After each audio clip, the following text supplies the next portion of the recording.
పూరా లోకల్. ఈరోజు భారతదేశంలో ఏనాడు లేని విధంగా రాజ్యాంగ విచ్ఛిన్న కార్యక్రమాలకి మతపరమైన విభజన ఈ దేశాన్ని మతం పేరుతో అనేక వేల సంవత్సరాల నుంచి సాంస్కృతికంగాను సైద్ధాంతికంగాను అలాగే కుల మతాలకు అతీతంగా జాతులకు అతీతంగా అన్ని భాషలు అన్ని ప్రాంతాలు కలిసి ఒక మాలలాగా ఉండేటువంటి ఈ భారతదేశాన్ని విచ్ఛిన్నం చేయడానికి మాలలో పువ్వులను తుంచినట్టుగా తుంచడానికి బీజేపీ ప్రయత్నం చేస్తూ ఉంది. దానికి అందమైన పేర్లు అనేక పెడుతుంది. పెట్టే క్రమంలో అనేక మందిని రెచ్చగొట్టి వేరు పేరుతో మతం అనే పేరు తగిలించి రెచ్చగొట్టడానికి ప్రయత్నం చేస్తూ ఉంది. ఆ క్రమంలోనే ఆ మధ్య మనం చూసాం పౌర హక్కుల పౌరసత్వం చట్టం ఒకటి బలవంతాన్ని ఉంచడానికి ప్రయత్నం చేశారు. అలాగే 370 ఆర్టికల్ కాశ్మీర్ని స్వయం ప్రతిపత్తి రద్దు. అదేవిధంగా ముస్లింలకు సంబంధించి వాళ్ళ ఆచారాలకు అనుగుణంగా తలాక్ పేరు ట్రిపుల్ తలాక్, ఇంకా అనేక వాళ్ళ పర్సనల్ లా అనే దాన్ని తీసి ఇవాళ ఉమ్మడి సివిల్ కోడ్ కింద దానికి ప్రయత్నాలు. అదేవిధంగా ఇప్పుడు వక్ఫ్ బోర్డుకి సంబంధించినటువంటి అంశాలపైన దాన్ని ఇవాళ మరీ నిస్సిగ్గుగా ఒక మరి తెగించి మరి ఇవాళ బలం ఉంది కదా అని మంద బలంతో చట్టం చేయటం, ఇవన్నీ ఇటువంటి చేస్తూ ఉంది బీజేపీ. సహజంగా ఏమని చెప్తున్నాను, అంతా మంచి కోసమే చెప్తుంది. అంతా ఇన్ని రోజులు ఏమైనా చెడు జరిగిందా? ఇవాళ సపోజ్ 370 ఆర్టికల్ పేరుతో ఆనాడు రాజ్యాంగ అంబేద్కర్ గారు పెద్దలు అందరూ నిర్ణయించినటువంటి ఇది, దాన్ని ఇవాళ కాశ్మీర్ని చిన్నాభిన్నం చేసే క్రమంలో దాన్ని ముస్లింలకి హిందువులకి తగువగా చిత్రీకరణ చేస్తే హిందువుల ఓట్లు వాళ్ళకి వస్తాయి. అది దాని అనుకున్న ఆలోచన. లేకపోతే ముస్లింల భరణం ట్రిపుల్ తలాక్ అని పేరు పెట్టిన చదువుతో పాటు ఆటోమేటిక్గా అటువంటి దురాచారమే కానీ లేదు, ఇప్పుడు అమలు జరగట్లేదు. కానీ దాన్ని ఒక ఇష్యూ లాగా చేయాలి. ఆ పద్ధతుల్లో ఇవాళ వక్ఫ్ బోర్డుకి సంబంధించి ఏమి ఇబ్బందులు జరుగుతున్నాయి. ఈ వక్ఫ్ బోర్డు పేరుతో నువ్వు కమిటీ వేస్తావు, మరి ఆ కమిటీలో ముస్లిం నేతలను ఎలా వేస్తావు? క్రిస్టియన్ ధార్మిక సంస్థల్లో క్రిస్టియన్ నేతలను వేస్తే వాళ్ళు ఎదుర్కొంటారా? హిందూ మన తిరుపతి ఉంది, తిరుమల తిరుపతి, అక్కడ వేరే ముస్లింలు కానీ క్రిస్టియన్స్ కానీ అయితే మన ధర్మకర్తలు అనుకుంటారా?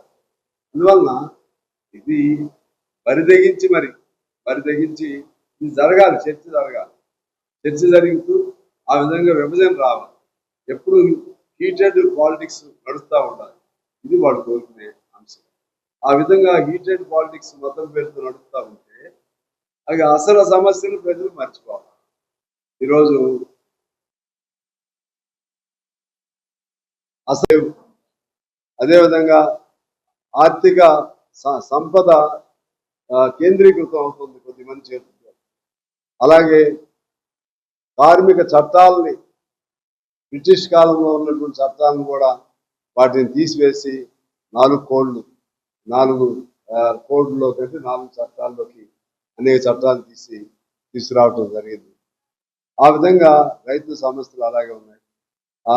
ఇంకా పేదరికం లేదని చెప్పడం కోసం చాలా తెలివిగా ఇంకా 2-3% పేదరికం ఉందని లెక్క చెప్తుంది.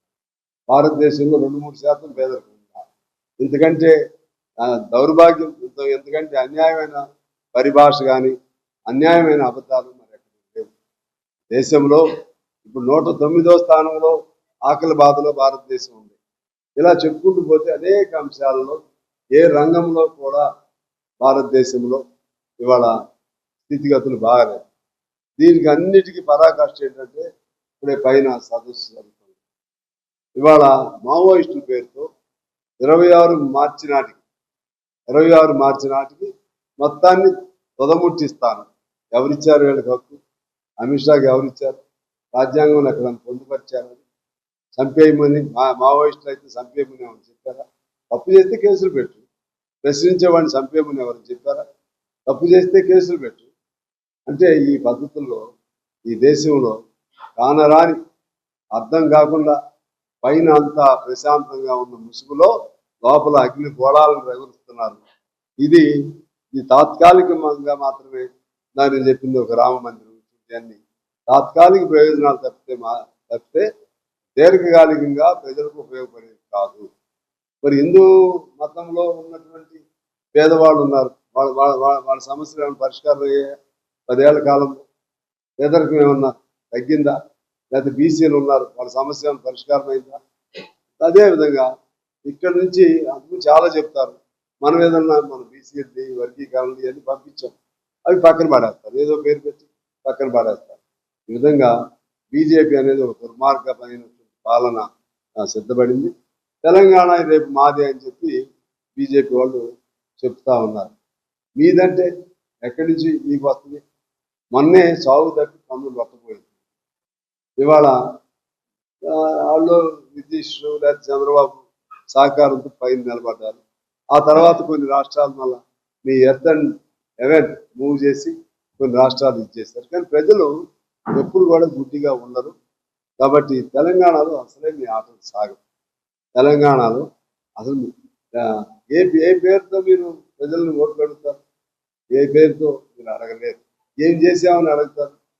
ఎందుకంటే మనకు విభజన హామీలు అమలు చేశారా?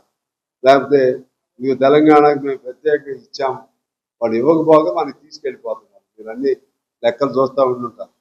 మనకి కేంద్రం నుంచి రావాల్సిన నిధుల్లో మనం కట్టేది రూపాయి అయితే మొత్తంగా కలిపి 30 పైసలు మాత్రమే మనకి ఇస్తా ఉన్నారు. అదేవిధంగా టోటల్గా రాష్ట్రాలకు ప్రత్యేక నిధి ఇస్తారు. ఆ ప్రత్యేక నిధిలో మనకి 2.4% మాత్రమే ఇస్తున్నారు 100లో. అదే యూపీకి 10% ఇస్తారు, బీహార్కి యూపీకి 17%, బీహార్కి 10%. అంటే ఆ విధంగా ఏకపక్షంగా వాళ్ళు పరిపాలన చేస్తూ వాళ్ళు తెలంగాణలోకి వచ్చేస్తామని చెప్తున్నారు. బీఆర్ఎస్ వాళ్ళు అయితే అసలు ఆగట్లేదు. రేపు మనమే వచ్చేస్తాం. ప్రజలు ఇప్పుడు ఏ నిమిషం అయినా సరే సిద్ధంగా ఉన్నారు మళ్ళీ కేసీఆర్ గారిని ఆయన కిరీటం పెట్టడానికి. మంచిదే, ప్రజలు తీర్పుని ఎవరు కాదనలేదు. కానీ మీరు అక్కడ పైన కూర్చుని గాలిలో మేడలు పెడతా ఉన్నారు టీఆర్ఎస్ వాళ్ళు, బీఆర్ఎస్ పేరు. కేసీఆర్ గారు అంటే అధికారంలో ఉంటేనే రోడ్డుకు వస్తావు, అధికారం లేకపోతే రోడ్డుకు రావు. కానీ రోడ్డు మీద వద్దు, కనీసం అసెంబ్లీకి అన్నారా? అసెంబ్లీకి కూడా రావు. రాకపోతే అనుకో, ఈ 3 పెద్ద సంస్థలు మన రాష్ట్రానికి.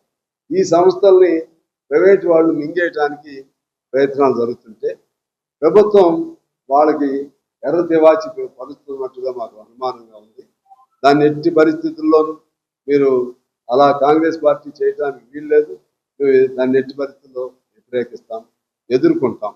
సింగరేణిని బతికించుకుంటాం, ఆర్టీసీని బతికించుకుంటాం, జన్కోని బతికించుకుంటాం.